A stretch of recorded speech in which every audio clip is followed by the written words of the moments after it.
Ils étaient dieux, frères, sang d'une même lignée. Mais l'un d'eux a décidé de trahir, de tuer et d'ouvrir les portes de l'enfer éternel. Ce que tu vas entendre est bien plus qu'une simple légende. C'est le récit interdit de la lignée la plus maudite de toute l'Égypte ancienne. Un frère éventré, un corps démembré, une mère prête à tout pour ressusciter l'impensable, et un enfant né dans les ténèbres, élevé pour tuer. Attention, ce récit contient des scènes d'horreur divine, de trahison sanglante et de rituels anciens perdus depuis des millénaires. Regarde jusqu'au bout.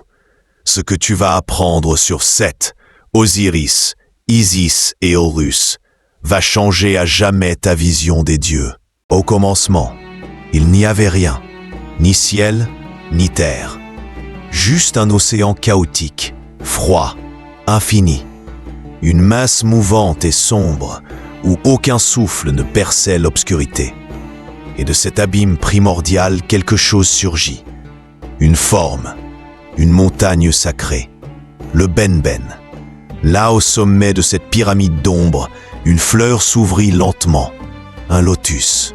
Et de ce lotus naquit la lumière, une lumière vive et dévorante. Le dieu Ré, forgeron de la création, apparut. Il apporta le souffle de vie, déchirant le néant.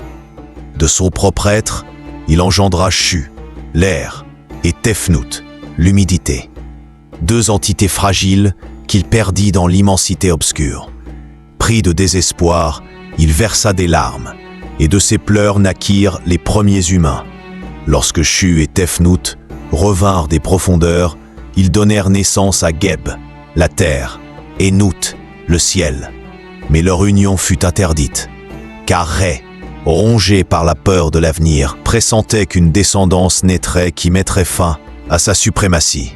Mais le ciel et la terre désobéirent, et de leur union maudite naquirent 4 enfants.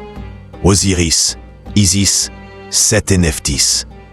Des forces puissantes, opposées, destinées à plonger le monde dans une guerre éternelle.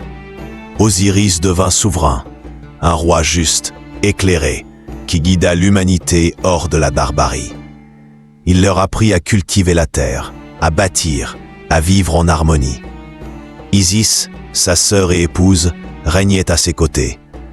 Mais dans les ombres du désert, une haine grondait. Son frère Seth, incarnation du chaos, jalousait ce règne lumineux. Aveuglé par la rage, Seth ourdit un plan.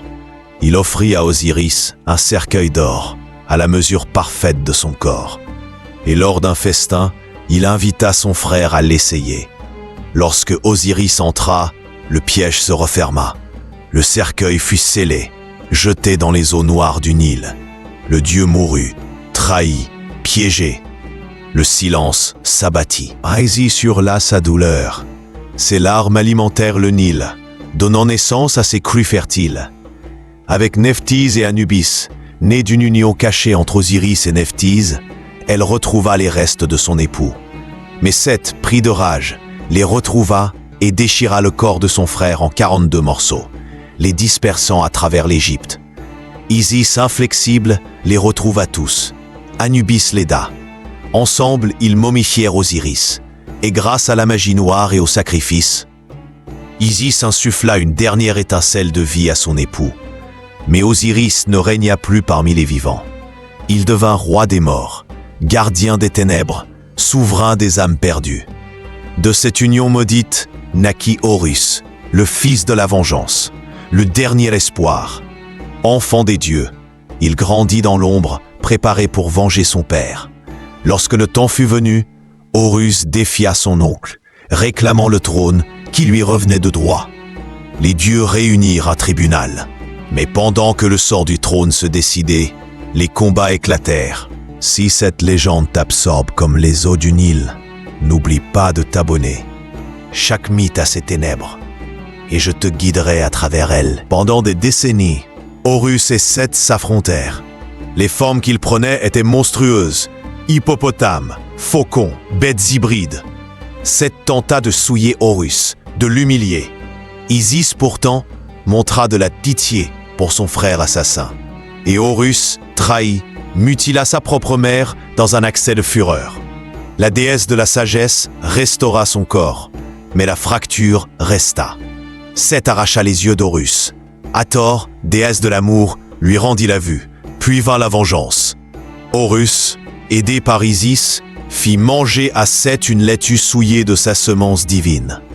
Devant les dieux, un disque doré surgit sur le front de Seth, comme une brûlure de honte.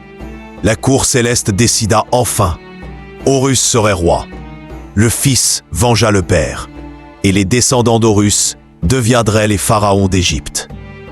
Mais Ré, le dieu du soleil, n'avait pas disparu. Devenu vieux hélas, il monta dans les cieux. Chaque jour, il traversait le ciel à bord de sa barque solaire.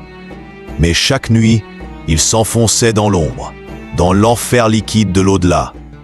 Là, dans les ténèbres, il affrontait Apophis, le serpent du chaos, une bête titanesque, affamée, qui voulait engloutir la lumière. Un jour, la créature parvint à avaler la barque du soleil. L'Égypte connut l'obscurité, un silence apocalyptique. Mais Ré recracha la bête, éclatant à nouveau dans le ciel. L'éclipse venait de naître. À ses côtés, Horus combattait. Maintenant, gardien de la lumière et du ciel. Dans l'ombre du monde des morts, un autre dieu régnait.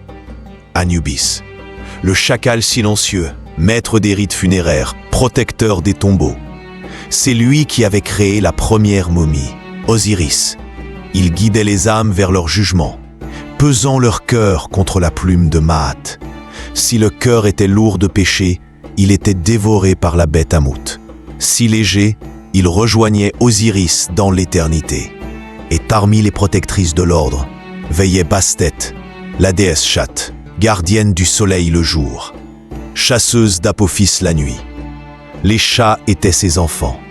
Vénérés, sacrés, momifiés, ils entraient dans les flammes pour sauver les vivants et revenaient. 9 vies, 9 jugements. Même après l'oubli des temples, l'effondrement des pyramides, les chats continuèrent à nous observer. Leurs yeux nous rappellent un monde ancien, un monde de dieux vengeurs, d'amour interdit et de lumière vacillante. Un monde où le moindre souffle divin pouvait bouleverser l'ordre des vivants et ouvrir la porte des morts. Les dieux se sont tus, mais leurs échos résonnent encore. Si tu veux entendre d'autres récits oubliés, abonne-toi et fais vivre la légende.